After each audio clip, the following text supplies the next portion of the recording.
Là, on s'est dit, s'il y a un moment où il peut craquer ou fendre l'armure, c'est là. Non, il s'est levé, il dit, non, je peux pas dire où est leur mère, parce que je l'ai pas tué.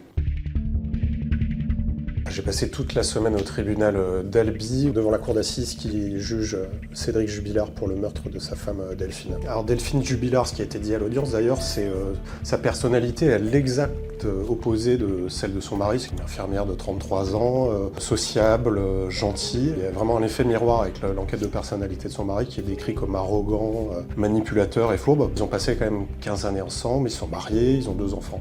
Une nuit de décembre 2020, ils sont en cours de séparation et elle disparaît.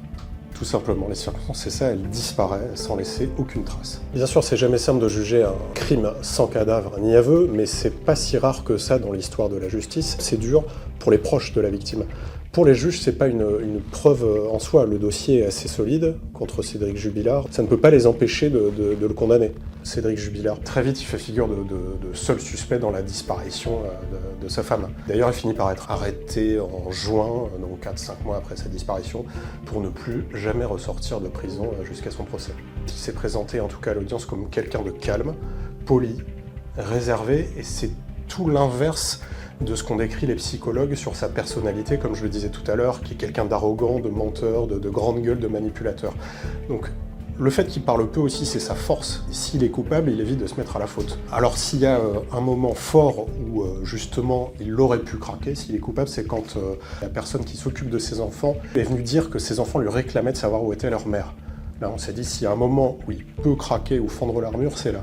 Non, il s'est levé, il dit, non, je peux pas dire où est leur mère, parce que je l'ai pas tué. Point.